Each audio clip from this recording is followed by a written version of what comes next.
Hello बच्चों, एक बार फिर मैं आलोक कुमार आप सभी का आलोक फिजिक्स क्लास में स्वागत करता हूं। जैसा कि हम लोगों ने पिछले क्लास में बच्चों श्यानता के लेसन को हम लोग समाप्त किया था, विस्कोसिटी लेसन को हम लोग समाप्त किया था। तो चलिए आज हम लोग फिजिक्स को आगे बढ़ाएंगे बच्चों और जानने का प्रयास करते हैं कि गैसों का गति सिद्धांत, काइनेटिक थ्योरी ऑफ गैस हमें क्या क्या चीज़ बतलाता है, इसका थ्योरी किस प्रकार होता है और इसमें क्या क्या हमारा नॉलेज विकसित हो सकता है, क्या हमको इम्प्रूवमेंट मिल सकता है। ये चीज़ के साथ जो है आज हम लोग एक नए लेसन के साथ आपके साथ उपस्थित रहा हूं, है ना। आप लोग अपने साथ कॉपी कलम को लेकर के बैठे बच्चों, ताकि मैं यहाँ जो भी इंपॉर्टेंट टॉपिक्स आप लोगों को बताऊं वो आप लोग अपने कॉपी में लिखेंगे। इस वीडियो में आप लोगों को काइनेटिक थ्योरी ऑफ गैस का कंप्लीट कॉन्सेप्ट मिलने वाला है बच्चों, है ना। ऐसा वीडियो मैंने यूट्यूब में अभी तक नहीं देखा जैसा मैं आप लोगों को बना रहा हूँ। पूरा मतलब एक तरह से कह सकते हैं कि मैं पूरा रिसर्च किया हूँ कि यूट्यूब में ऐसा वीडियो आप लोगों को काइनेटिक थ्योरी ऑफ गैस का नहीं मिलने वाला है ना। इसमें कंप्लीट कॉन्सेप्ट आप लोगों को दूंगा बच्चों, है ना। तो चलिए हम लोग बिना टाइम को स्पेंड किए जो बच्चों हम लोग स्टार्ट करते हैं काइनेटिक थ्योरी ऑफ गैस।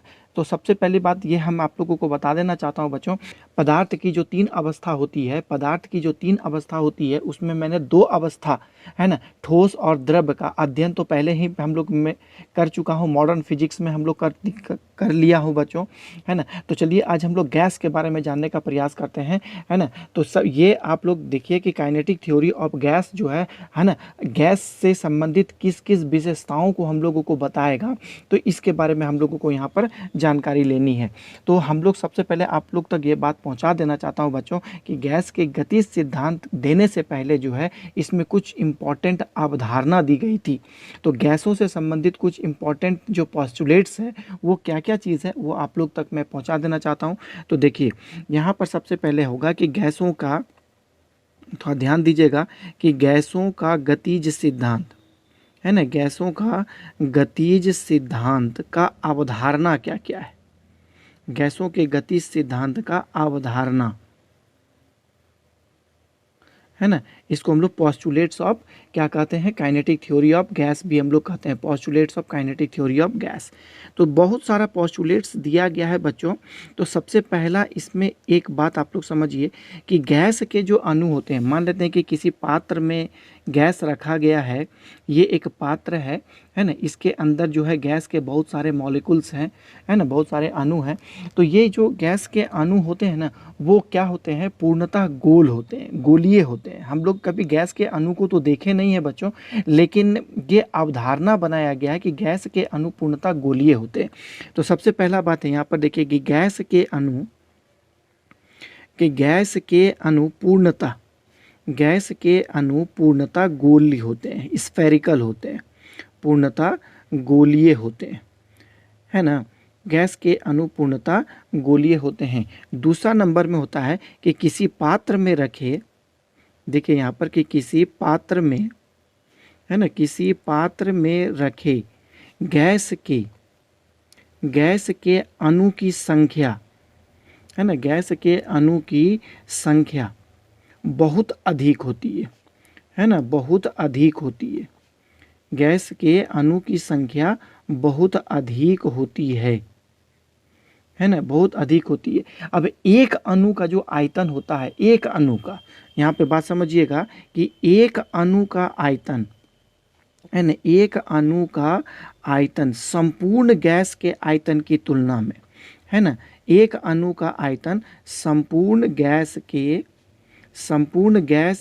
आयतन की तुलना में, संपूर्ण गैस के आयतन की तुलना में नगण्य होता है ना, नगण्य होता है, संपूर्ण आयतन की तुलना में नगण्य होता है ना। मतलब सोच सकते हैं क्योंकि गैस के अणु कितने छोटे होते हैं कि पात्र में जितना भी आप गैस रखेंगे उस संपूर्ण गैस की आयतन की तुलना में, है ना, अणु का जो आयतन होता है वो नगण्य होता है बच्चों। तो तीसरा नंबर का जो इसमें अवधारणा होगा, बात समझिएगा, है ना, कि गैस के अणु जो होते हैं ना, किसी निश्चित दिशा में, पात्र के अंदर जो आपने गैस रखा है, इस बॉक्स के अंदर जो गैस रखा है, उस गैस के अणु जो होते हैं किसी निश्चित दिशा में गति नहीं करते हैं, वो इधर उधर यादृच्छिक रूप से गति करते हैं। तो देखिए गैस के अणु, ध्यान दीजिएगा कि गैस के अणु पात्र के अंदर, गैस के अणु पात्र के अंदर किसी निश्चित दिशा में गति नहीं करते हैं, किसी निश्चित दिशा में है ना, किसी निश्चित दिशा में गति नहीं करते हैं, किसी निश्चित दिशा में गति नहीं करते हैं, बल्कि संपूर्ण पात्र के संपूर्ण आयतन में, है ना, पात्र के संपूर्ण आयतन में यादृच्छिक रूप से गति करते हैं, है ना, संपूर्ण आयतन में यादृच्छिक रूप से गति करते हैं, यादृच्छिक रूप से गति करते हैं। तो ये बात आप लोग को समझ में आ गया होगा कि गैस के अणु जो होते हैं किसी निश्चित दिशा में नहीं कि एक्स दिशा में गति कर रहे हैं, वाई दिशा में गति कर रहे हैं या जेड दिशा में गति कर रहे हैं, ऐसी बातें नहीं होती, वो यादृच्छिक रूप से गति करते हैं, है ना। अब देखिए चौथी बात होती है कि गैस के अणु जो होते हैं, देखिए गैस के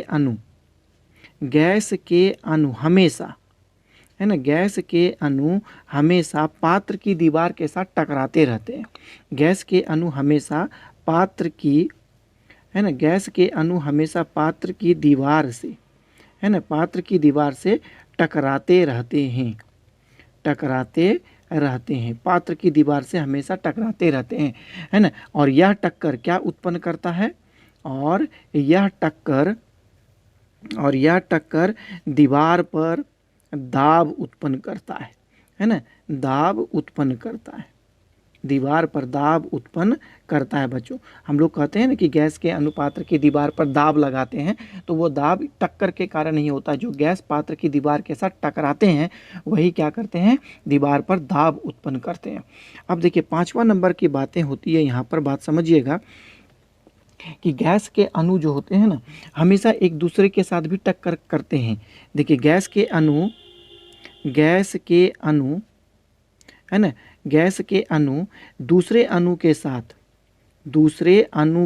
गैस के अणु दूसरे अणु के साथ भी टक्कर करते हैं, गैस के अणु दूसरे अणु के साथ भी टक्कर करते हैं, है ना, टक्कर करते हैं। लेकिन यह टक्कर क्या होता है, पूर्णतः प्रत्यास्थ होता है।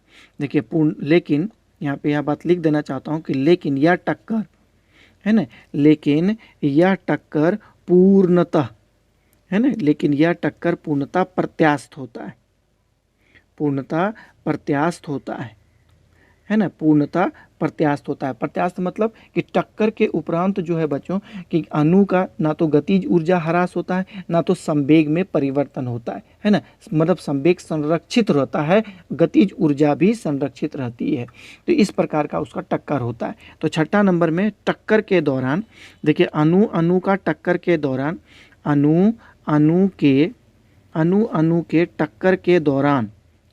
के टक्कर के दौरान, है ना, अणु के टक्कर के दौरान देखिए गैस के अणु का या अणु का गतिज ऊर्जा, गैस के अणु की गतिज ऊर्जा तथा संवेग संरक्षित रहता है ना, तथा संवेग संरक्षित रहता है। ये बात समझ में आ गया आप लोगों को, है ना, कि ऊर्जा में परिवर्तन नहीं होता है, ऊर्जा संरक्षित रहता है और संवेग भी संरक्षित रहता है। 7 नंबर, अब बात समझिए कि दो अणु जो टक्कर कर रहे हैं, एक अणु मान लेते हैं कि यहाँ से चलना इधर शुरू किया और दूसरे अणु से वो क्या करते हैं, जाके टकरा जाते हैं। तो जो दो क्रमागत टक्कर के बीच में जो अणु दूरी तय करते हैं उसको हम लोग माध्य मुक्त दूरी कहते हैं। देखिए अणु के दो क्रमागत टक्कर के बीच, देखिए अणु के दो क्रमागत, है ना, अणु के दो क्रमागत टक्कर के बीच, है ना, क्रमागत टक्कर के बीच है ना की दूरी, दो क्रमागत टक्कर के बीच की दूरी को माध्य मुक्त दूरी कहते हैं, माध्य मुक्त दूरी कहते हैं, मीन फ्री डिस्टेंस, है ना, माध्य मुक्त दूरी कहते हैं। दो टक्कर के बीच की दूरी को माध्य मुक्त दूरी कहते हैं। और इस दूरी को, है ना, इस दूरी को देखिए, इस दूरी को प्राप्त करने में या तय करने में, प्राप्त करने में लगा समय, इस दूरी को प्राप्त करने में लगा समय को क्या कहा जाता है, माध्य मुक्त समय, माध्य मुक्त समय या विश्रांति काल भी इसको हम लोग कहते हैं, माध्य मुक्त समय कहते हैं, है ना, मीन फ्री टाइम, या फिर रिलैक्सेशन टाइम भी इसको हम लोग कहते हैं। देखिए 8वां नंबर में होता है कि देखिए अणु की जो गति होती है ना, देखिए अणु की गति है ना, अणु की गति न्यूटन के गति के नियम का पालन करता है। अणु की गति न्यूटन के गति के नियम, न्यूटन के गति के नियम का पालन करता है। न्यूटन के गति के नियम का पालन करता है बच्चों, है ना। और 9वां नंबर में जो स्टेप है, देखिए अणु की गति में, है ना, अणु की गति में, है ना, अणु की गति में गुरुत्वाकर्षण बल का प्रभाव, गुरुत्वाकर्षण बल का प्रभाव नगण्य होता है। गुरुत्वाकर्षण बल का प्रभाव नगण्य होता है। गुरुत्वाकर्षण बल का प्रभाव जो होता है बच्चों वो नगण्य होता है। तो इतनी अवधारणा जो थी वो दी गई है ना। आप लोग इस सारी अवधारणा को अच्छी तरह समझ पाए होंगे। अब देखिए इस अवधारणा का उपयोग करके हम लोग क्या करेंगे कि गैसों के जो गति के कारण जो पात्र की दीवार पर जो दाब उत्पन्न होता है उसका व्यंजक हम लोग यहाँ पर ज्ञात करने वाले हैं। तो चलिए हम लोग नेक्स्ट पेज में बच्चों इसका व्यंजक हम लोग ज्ञात करेंगे। तो देखिए यहाँ पर थोड़ा सा ध्यान दीजिएगा बच्चों कि देखिए गैस के द्वारा, देखिए गैस के द्वारा दीवार पर, है ना, गैस के द्वारा दीवार पर, है ना, डाला गया दाब, गैस की दीवार पर डाला गया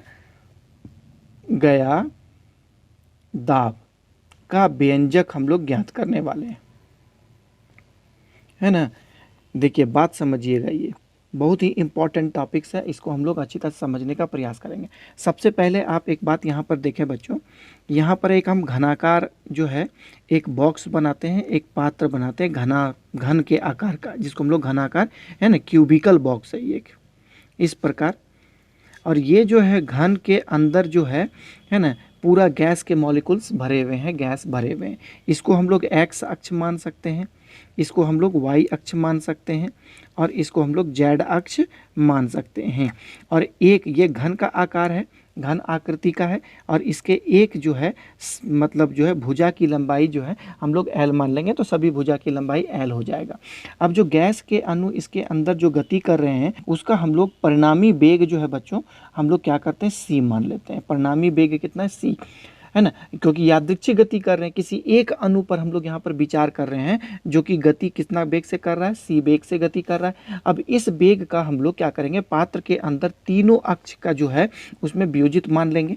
तो हम लोग ये उम्मीद करते हैं कि अणु जो है एक्स अक्ष के अनुदिश यू वेग से गति कर रहा है, वाई अक्ष के अनुदिश भी वेग से गति कर रहा है, और जेड अक्ष के अनुदिश डब्ल्यू वेग से गति कर रहा है। इस प्रकार हम लोग करते हैं। तो एक ही अणु पर विचार कर रहे हैं कि एक अणु का परिणामी वेग कितना है, सी है।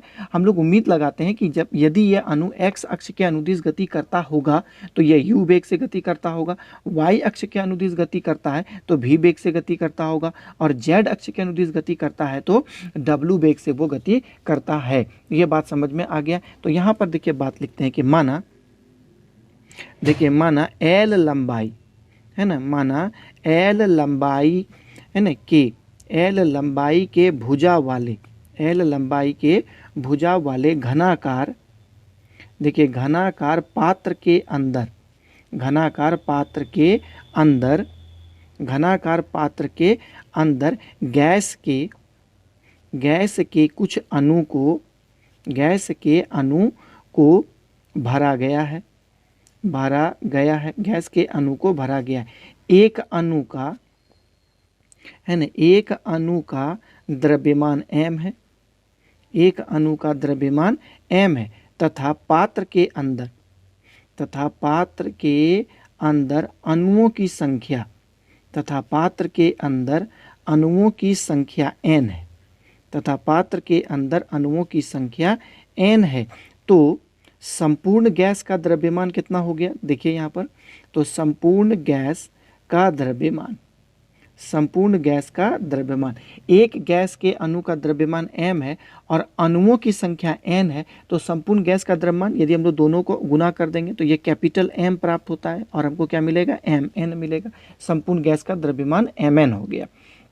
अब देखिए माना माना देखिए पात्र के अंदर, देखिए माना पात्र के अंदर किसी एक, माना पात्र के अंदर किसी एक अणु, पात्र के अंदर किसी एक अणु की, पात्र के अंदर किसी एक अणु की गति पर, है ना, गति पर विचार किया जा रहा है, विचार किया जा रहा है, विचार किया जा रहा है, जिसका, है ना, जिसका परिणामी वेग, जिसका परिणामी वेग, इस वेग को हम लोग लास्ट में एक और नाम से हम लोग जानते हैं, जिसको आपको अंतिम में मैं बताऊंगा, है ना, जिसका परिणामी वेग c है ना, जिसका परिणामी वेग c है।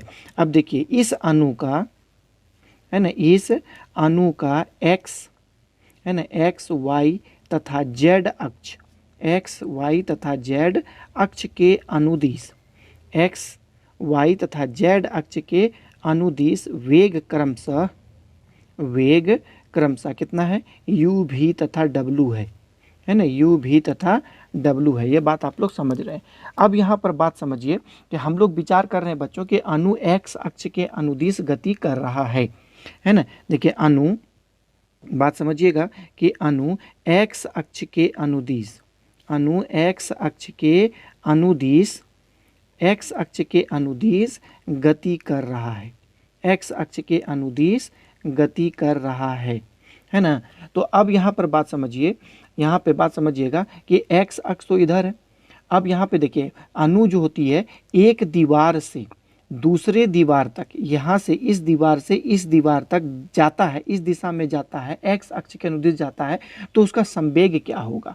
देखिए हम इस दीवार को क्या मान लेते हैं बच्चों, ये पहला दीवार और इसको हम लोग दूसरा दीवार मान लेते हैं। देखिए अणु, अणु देखिए x अक्ष, है ना, x अक्ष के अनुदिश, x अणु x अक्ष के अनुदिश दीवार, है ना, दीवार प्रथम से, दीवार प्रथम से दूसरे, है ना, तक जाने के क्रम में, जाने के क्रम में संवेग कितना होगा, जाने के क्रम में संवेग, अणु एक अणु का द्रव्यमान m है और वह x अक्ष के अनुदिश गति कर रहा है, तो उसका वेग कितना हो जाएगा, यहाँ पर u होगा, तो ये संवेग हो गया। अब देखिए जब वो इस दीवार पर जब वो पहुंचेगा तो वो टकराएगा इस दीवार से, टक्कर के बाद वो पुनः जो होती है, क्योंकि उसमें ऊर्जा में ह्रास तो होती नहीं है, वो अपनी जितनी प्रारंभिक गतिज ऊर्जा थी अंतिम गतिज ऊर्जा भी वो उतना ही प्राप्त कर लेगा।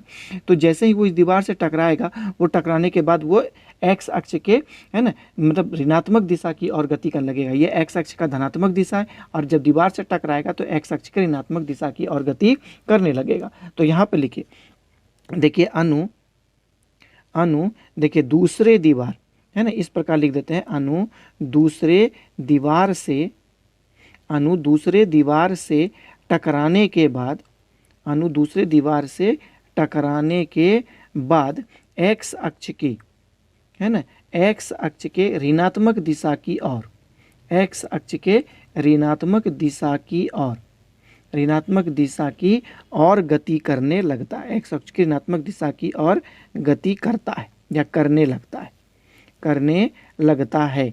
तो एक्स अक्ष के ऋणात्मक दिशा, है ना, कि और इसका संवेग क्या हो जाएगा, तो यहाँ पे लिखेंगे कि एक्स अक्ष के ऋणात्मक दिशा की ओर, एक्स अक्ष के ऋणात्मक दिशा की ओर, है ना, एक्स अक्ष के ऋणात्मक दिशा की ओर, ऋणात्मक दिशा की और संवेग, एक्स अक्ष के ऋणात्मक दिशा की और संवेग, तो माइनस हो जाएगा, mu हो जाएगा। माइनस का चिन्ह क्या बता रहा है, क्योंकि यह एक्स अक्ष के ऋणात्मक दिशा की ओर गति कर रहा है।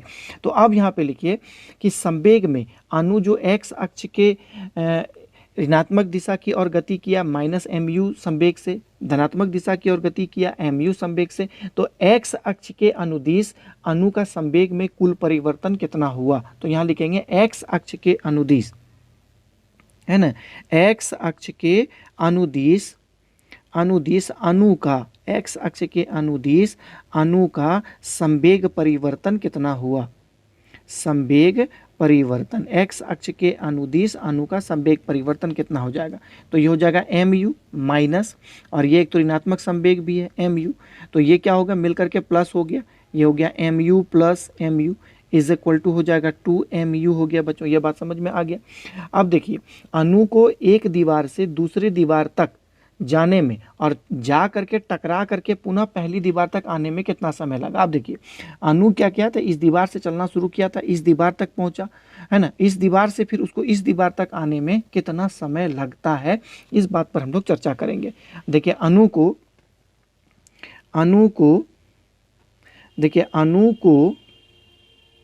है ना पहले दीवार से, अणु को पहले दीवार से दूसरे, अणु को पहले दीवार से दूसरे तथा दूसरे से है ना दूसरे से पहले तक आने में लगा समय क्या हो जाएगा, आने तक में लगा समय कितना होगा। तो आप बताइए यहाँ पर, तो हम लोग वेग की परिभाषा जानते हैं बच्चों कि वेग बराबर क्या होता है, विस्थापन बटा समय होता है ना। तो खाली क्या करना है, टी को यहाँ पर कर देना है। तो टी इज इक्वल टू हम लोग क्या करेंगे, एक्स बटा भी कर देंगे। तो इसका मतलब ये हो गया दूरी और उसका वेग का अनुपात समय देता है। तो समय बराबर कितना हो जाएगा। अब बताइए कि अणु कितना दूरी तय किया है ना, अणु के द्वारा तय की गई दूरी कितना होगी। यहाँ से यहाँ तक की दूरी l है, आप देख पा रहे हैं कि एक भुजा की लंबाई l है। तो यहाँ से यहाँ तक जाने में उसको l दूरी और फिर यहाँ से यहाँ तक आने में l दूरी, तो मतलब l plus l is equal to 2l दूरी वो तय कर रहा है। तो समय है ना t बराबर 2l और x अक्ष के अनुदिश उसका वेग कितना है, u है ना। तो ये समय उसको लग रहा है। तो संवेग में देखिए, संवेग परिवर्तन तो मैंने इतना निकाल लिया, समय भी निकाल लिया। तो संवेग में परिवर्तन की दर x अक्ष के अनुदिश, यहाँ पे लिखेंगे देखिए x अक्ष के अनुदिश है ना, x अक्ष के अनुदिश संवेग परिवर्तन की दर कितनी हो गई। देखिए संवेग परिवर्तन की दर, x अक्ष के अनुदिश संवेग परिवर्तन की दर कितनी हो जाएगी।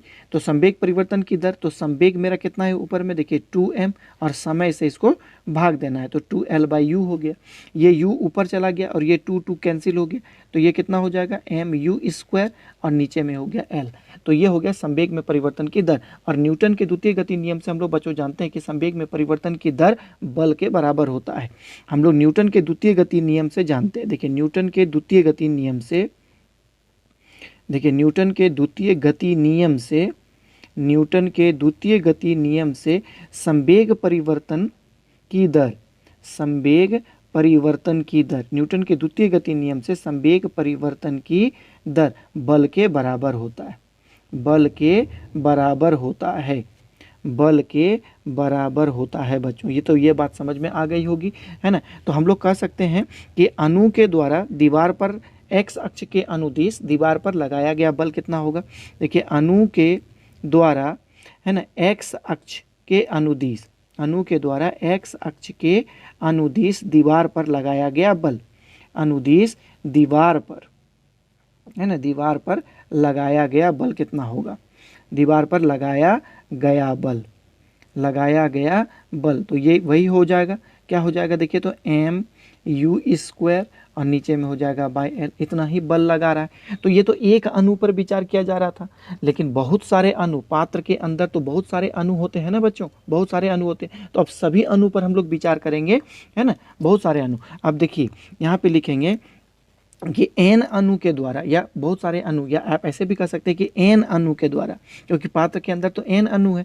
अब देखिए n अणु के द्वारा, n अणु के द्वारा पात्र की दीवार पर लगाया गया बल, पात्र की दीवार पर, n अणु के द्वारा पात्र की दीवार पर लगाया गया बल, लगाया गया बल कितना हो जाएगा। तो इसको हम लोग Fx कह देंगे है ना, Fx। क्यों कहेंगे Fx, क्योंकि ये F अक्ष के अनुदिश जो है ये बल लगा रहा है। तो इसको हम लोग इस प्रकार लिखेंगे, देखिए m तो बहुत सारा वेग है ना, अणु का x अक्ष के अनुदिश वेग कितना था u, अणु की संख्या बहुत अधिक है। तो इस एक अणु का वेग जो है हम लोग क्या कहेंगे u1 कर देंगे, दूसरे अणु का वेग u2 कर देंगे, तीसरे अणु का वेग u3 कर देंगे, डॉट डॉट डॉट un तक हम लोग इस प्रकार करेंगे।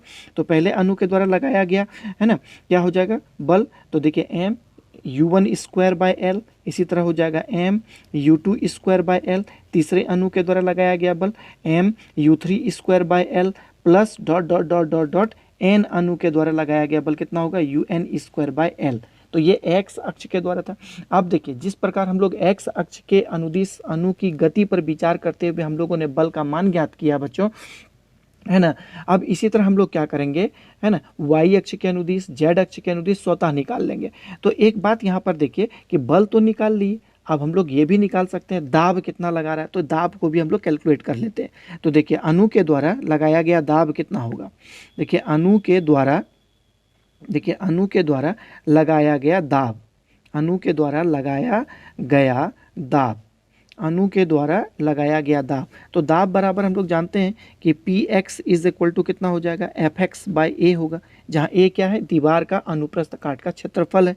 तो इसको भी हम लोग यहाँ पर मेंशन कर देंगे। देखिए एम यू वन स्क्वायर, है ना, यू वन स्क्वायर, और नीचे में यहाँ पर कितना हो जाएगा ए। तो ए देखिए बच्चों क्या होता है, आप लोग यहाँ पर देख पा रहे हैं, एक बार मैं फोटो को आप लोगों को फिर से दिखाना चाहता हूँ कि ये जो आपका घन है, तो घन यदि है तो एक दीवार कैसा आकृति का हो जाएगा, एक वर्ग की आकृति का होगा, स्क्वायर की आकृति की होगी। तो इसकी भी लंबाई एल है, इसकी भी लंबाई एल है, तो इसका यदि हम लोग एरिया लेंगे ए, तो ए इज इक्वल टू कितना हो जाएगा, एल स्क्वायर होगा, क्योंकि ये वर्ग के आकृति का हो गया ना, है ना। तो चलिए हम लोग यहाँ पर ए का मान भी रख देंगे।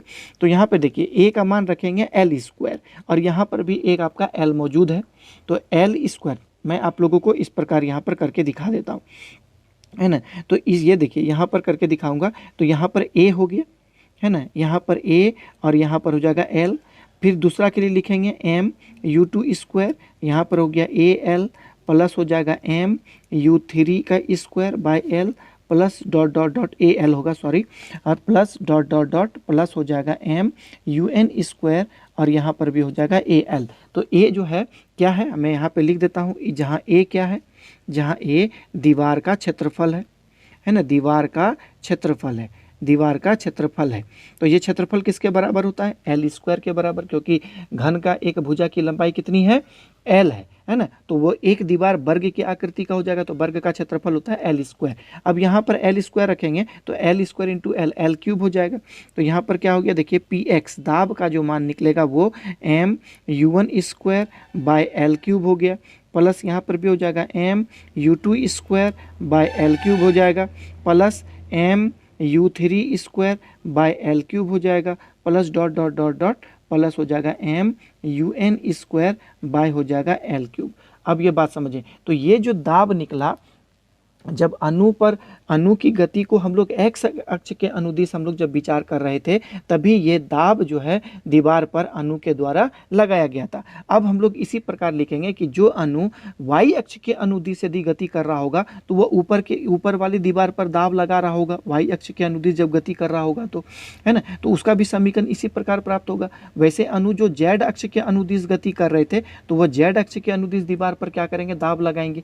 तो हम लोग यहाँ पर लिखेंगे बच्चों कि देखिए वाई अक्ष, है ना, वाई अक्ष तथा जेड अक्ष, है ना, वाई अक्ष तथा जेड अक्ष, जेड अक्ष के अनुदिश, जेड अक्ष के अनुदिश दाब, है ना। तो ये क्या हो जाएगा, तो हम लोग यहाँ पे डायरेक्ट लिख देंगे पी वाई, समीकरण निकालने की जरूरत नहीं है, एक्स अक्ष के अनुदिश का जो समीकरण निकला उसी के अनुसार हम लोग यहाँ पर लिख देंगे। तो यहाँ पर कितना हो जाएगा एम, लेकिन एक बात है कि हम लोग वाई अक्ष के अनुदिश अणु का वेग को भी माने थे, इसीलिए यहाँ पर हो जाएगा V one square by L cube, plus हो जाएगा M V two square by हो जाएगा एल क्यूब, प्लस हो जाएगा एम वी थ्री स्क्वायर और बाय हो जाएगा L cube, plus dot dot dot dot plus M, यहाँ पर हो जाएगा वी एन स्क्वायर और बाय हो जाएगा एल क्यूब। इसी तरह हम लोग जेड अक्ष के अनुदिश भी हम लोग क्या करेंगे, दाब के लिए व्यंजक लिख देंगे। तो यहाँ पर भी हो जाएगा जेड अक्ष के अनुदिश हम लोग अणु का वेग हम लोग डब्लू माने थे, तो यहाँ पर हो जाएगा डब्लू वन स्क्वायर बाय हो जाएगा एल क्यूब, प्लस यहाँ पर भी हो जाएगा एम, देखिए डब्लू टू स्क्वायर बाय हो जाएगा एल क्यूब, यहाँ पर हो जाएगा डब्लू, देखिए W three square by L cube, plus हो जाएगा डॉट डॉट डॉट, और ये निकल गया मेरा plus M W N square और नीचे में हो गया बाय एल क्यूब। तो तीनों अक्ष के अनुदिश है ना, अणुओं के द्वारा जो पात्र की दीवार पर दाब डाला जाता है उसका व्यंजक मैंने यहाँ पर लिख दिया। अब देखिए, तो अणु जो है एक्स अक्ष के अनुदिश भी दाब डाल रहा है, वाई अक्ष के अनुदिश भी दाब डाल रहा है, जेड अक्ष के अनुदिश भी दाब डाल रहा है। तो तीनों दाब का हम लोग औसत मान ले लेंगे और तब हम लोग व्यक्त करेंगे कि नहीं इतना ही दाब दीवार पर लग रहा है। तो चलिए नेक्स्ट पेज में देखते हैं हम लोग। चलिए बच्चों देखते हैं, देखिए अणुओं के द्वारा, देखिए अणुओं के द्वारा, है ना, अणुओं के द्वारा पात्र की दीवारों पर, है ना, पात्र की, अणुओं के द्वारा पात्र की दीवारों पर डाला गया, पात्र की दीवारों पर डाला गया औसत दाब कितना हो जाएगा, है ना, औसत दाब। तो औसत दाब हम लोग लेने के लिए जानते हैं, तो P इज इक्वल टू तीनों को जोड़ करके 3 से भाग दे देंगे, तो ये हो जाएगा PX PY और ये हो गया PZ और नीचे में हो गया बाय 3। अब PX का भी वैल्यू रखना है, PY का वैल्यू भी रखना है और हम लोगों को PZ का भी वैल्यू यहाँ पे रखना है। तो देखिए P का, देखिए निकालते हैं, इस बात को समझने का प्रयास करिए, है ना। तीनों के मान को यहाँ पे रखेंगे, तो सबसे पहले Px का वैल्यू रखेंगे बच्चों, पहले 1/3 को हम लोग क्या करते हैं बाहर कर देते हैं, है ना, क्योंकि 1/3। अब यहाँ पर Px का वैल्यू रखेंगे, देखिए m u1 स्क्वायर बाय हो जाएगा l क्यूब प्लस हो जाएगा m u2 square by l cube plus dot dot dot dot plus हो जाएगा m un square by l cube. ये पहला टर्म हो गया। दूसरा टर्म हो जाएगा m v1 square by l cube, है ना, ये वाई अक्ष वाला लेंगे, यहाँ पर हो जाएगा m v2 square by l cube और ये हो जाएगा plus dot dot dot m vn square by l cube हो जाएगा, है ना। फिर प्लस, अब देखिए तीसरा वाला को लेंगे, w वाला टर्म लेंगे, z अक्ष के अनुदिश वाला लेंगे, तो m omega 1 square by l cube, है ना, plus m omega 2 square by l cube, है ना, plus dot dot dot dot dot यहाँ लिखेंगे m omega n square by l cube. तो इतना बड़ा समीकरण हम लोगों को प्राप्त हो गया। तो इसमें हम लोग करेंगे क्या, बेसिकली हम लोगों को करना है क्या कि एक अणु, जो कि एक अणु पर विचार करें तो पहला वाला टर्म देख रहे हैं ना, यहाँ u1 स्क्वायर, यहाँ v1 स्क्वायर, यहाँ ओमेगा 1 स्क्वायर। तो इस प्रकार क्या करेंगे, पहले वाले अणु का जो है ना, एक अणु जो है पहला अणु वो x अक्ष के अनुदिश u1 वेग से, y अक्ष के अनुदिश v2 वेग से और z अक्ष के अनुदिश ओमेगा 1 वेग से, है ना, या w1 वेग से गति कर रहा है। तो सभी अणु को अलग अलग करके हम लोग बांट देंगे। तो यहाँ पर n अणु है ना, ये पहला अणु का, ये दूसरा अणु का, ये nवां अणु का है। यहाँ भी ये पहला अणु का, दूसरा अणु का, nवां अणु का, ये भी पहला अणु, दूसरा अणु का, nवां अणु का। तो पहले अणु का हम लोग क्या करेंगे, इसको हम लोग विभाजित कर देंगे अलग अलग करके। तो यहाँ इस प्रकार लिखेंगे 1/3 l क्यूब को देखिए हम लोग बाहर कर देंगे, है ना, l क्यूब को बाहर कर दिया और इसमें m भी है बच्चों, सभी में m है, तो m को भी हम लोग बाहर कर दिए। तो यहाँ पर हमको क्या मिल रहा है, देखिए हम लोग पहला अणु को बाहर करेंगे, देखिए u1 स्क्वायर प्लस हो जाएगा v1 स्क्वायर प्लस यहाँ पर हो जाएगा ओमेगा 1 का स्क्वायर, ऐसा आ रहा है ना। ये पहला अणु का हो गया। फिर हम लोग यहाँ करेंगे दूसरा अणु का लिखेंगे, तो यहाँ पर हो जाएगा u2 स्क्वायर, यहाँ पर हो जाएगा v2 स्क्वायर और यहाँ दूसरा अणु का हो जाएगा u2 square plus dot dot dot dot dot. अब हम nवां अणु के बारे में यहाँ पे लिखेंगे, तो यहाँ पर हो जाएगा un स्क्वायर, यहाँ पर हो जाएगा vn स्क्वायर, है ना, vn स्क्वायर और प्लस यहाँ पर हो जाएगा wn का स्क्वायर। इस प्रकार का समीकरण हम लोगों को मिला। तो ये जो देखिए, ये जो मेरा जो वेग है m/3n क्यूब, अब ये जो वेग जो है, जो हम लोग परिणामी वेग है, आप लोग वेक्टर में जो बच्चों एक बात पढ़े होंगे, है ना, यहाँ पर मैं थोड़ा बहुत समझा देने का प्रयास करता हूँ कि एक यदि त्रिविमीय अक्ष है ना, ये x है, ये y है और ये z है, और यहाँ पर यदि कोई अणु है जिसका स्थिति सदिश r है, तो स्थिति सदिश को r हम लोग किस प्रकार व्यक्त करते थे। आप लोग यदि इस बात को नहीं जानते हैं तो सबसे पहले यूनिट एंड डायमेंशन में जाकर के, सॉरी वेक्टर और स्केलर में जाकर के स्थिति सदिश को त्रिविमीय अक्ष में किस प्रकार प्राप्त किया जाता है, आप लोग उसको समझने का प्रयास करें। तो ये r बराबर होता है बच्चों √x स्क्वायर y स्क्वायर और z स्क्वायर, इस प्रकार। तो यहाँ पर आप देखिए कि x अक्ष के अनुदिश वेग है u1 स्क्वायर, y अक्ष के अनुदिश वेग है v1 स्क्वायर और z अक्ष के अनुदिश वेग है ना, ये कितना हो गया ओमेगा 1 स्क्वायर। तो हम लोग जो परिणामी वेग माने हैं बच्चों वहाँ c, तो है ना, एक पहला अणु का परिणामी वेग कितना हो जाएगा यहाँ पर c1 स्क्वायर, पहला अणु का, क्योंकि हम लोग एक अणु का परिणामी वेग को हम लोग c माने थे। आप फिगर को यहाँ पर देख सकते हैं बच्चों, देखिए ये फिगर जो था, ये अणु का परिणामी वेग हम लोग कितना माने थे, c माने थे, है ना। तो ये c, तो पहला अणु के लिए हम लोग क्या करेंगे, c1 करेंगे, दूसरा अणु के लिए c2 करेंगे, तीसरा अणु के लिए c3 करेंगे। इस प्रकार करके हम लोग जो है ना, उसका परिणामी वेग हम लोग ज्ञात करेंगे। तो यहाँ हो गया पहला अणु के लिए C1², दूसरा अणु के लिए कितना हो जाएगा C2², इसीलिए nवें अणु के लिए हम लोग क्या करेंगे Cn का स्क्वायर हम लोग कर देंगे इस प्रकार, है ना। तो ये आप लोग बात समझ पा रहे हैं कि अब हम लोग क्या करेंगे, देखिए जहाँ L³ क्या है, L³ जो है जो घन का हम लोग निर्माण किए थे उस घन का बच्चों आयतन है। ये जो घन मैंने बनाया है इस घन का क्या है आयतन है, क्योंकि इसकी एक भुजा की लंबाई L है तो इस घन का आयतन कितना हो जाएगा V = हो जाएगा मेरा L³। तो यहाँ पर हम लोग V का भी प्रयोग कर सकते हैं, तो P = कितना हो जाएगा M, ये हो जाएगा 3V और यहाँ पर हो गया C1² प्लस हो जाएगा C2² plus dot dot dot plus यहाँ पर होगा Cn²। अब ऊपर नीचे हम लोग क्या करेंगे n से भाग दे देंगे। देखिए ऊपर नीचे n से भाग देने पर, देखिए ऊपर नीचे n से, है ना, ऊपर नीचे n से भाग देने पर, तो ऊपर नीचे जब हम लोग n से भाग देंगे तो कुछ समीकरण हमको इस प्रकार मिलेगा। यहाँ हो गया mn बटा हो जाएगा 3v और यहाँ पर आ जाएगा देखिए Cn² C2² plus dot dot dot plus Cn² और यहाँ पर हम लोग नीचे लिख देंगे n, है ना। तो ये हो गया n। देखिए अब यहाँ पर क्या हो गया कि P = ये mn का वैल्यू तो हम लोग पहले ही कहें कि संपूर्ण पात्र में गैस का आयतन द्रव्यमान है m = कितना हो गया 3v। अब ये बता सकते हैं क्या है, आप देख रहे हैं ये वर्ग लगा हुआ है तो इसको हम लोग क्या कहते हैं वर्ग माध्य मूल वेग भी हम लोग कहते हैं इसको बच्चों, वर्ग, है ना, वर्ग माध्य मूल वेग इसको हम लोग कहते हैं, क्योंकि वर्ग भी है माध्य भी है और इसमें वर्गमूल भी है। आप यहाँ पे देखेंगे कि इसको हम लोग क्या लिखेंगे, यहाँ पर डायरेक्टली इसको हम लोग C² कर देंगे। क्यों होता है बात समझिए, मैंने C को क्या माना था परिणामी वेग, मैंने आप लोगों को उसी समय कहा था कि इसको एक दूसरे वेग नाम से भी जानते हैं जिसको हम लोग, है ना, अभी कह रहा हूँ वर्ग माध्य मूल वेग होता है। तो जहाँ C बराबर क्या है, देखिए जहाँ C = यहाँ C² इसको पूरा C माना गया है ना, C1² यहाँ पर हो गया C2² plus dot dot dot dot Cn²/n है। ये क्या हो गया, आप यहाँ पर देख रहे हैं कि सभी C में जो अणुओं का जो प्रत्येक अणुओं के तीनों दिशाओं का परिणामी वेग है ना, ये क्या है C1², एक अणुओं के तीनों दिशाओं का परिणामी वेग है, ये दूसरे अणु के तीनों दिशाओं का परिणामी वेग है, ये nवें अणु के तीनों दिशाओं का परिणामी वेग है। मतलब सभी अणुओं का, है ना, वेग का वर्ग भी है और n से भाग दे दिया औसत भी है और यहाँ पर स्क्वायर दिया गया, यदि स्क्वायर को हटा दिया जाए तो यहाँ पे रूट भी आ जाएगा।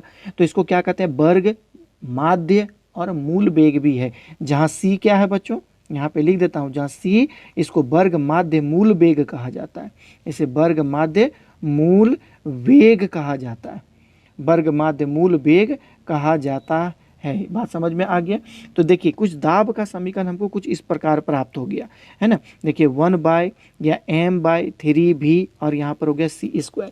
यदि गैस का घनत्व मान लेते हैं कि माना कि गैस का घनत्व, देखिए माना कि गैस का घनत्व रो है, तो रो = हम लोग क्या जानते हैं द्रव्यमान बटा आयतन होता है m/v।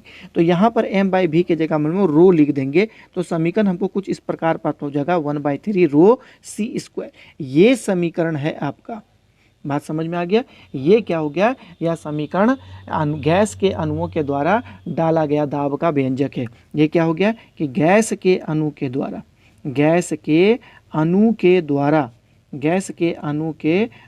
डाला गया दाब का व्यंजक है, डाला गया दाब का व्यंजक है बच्चों।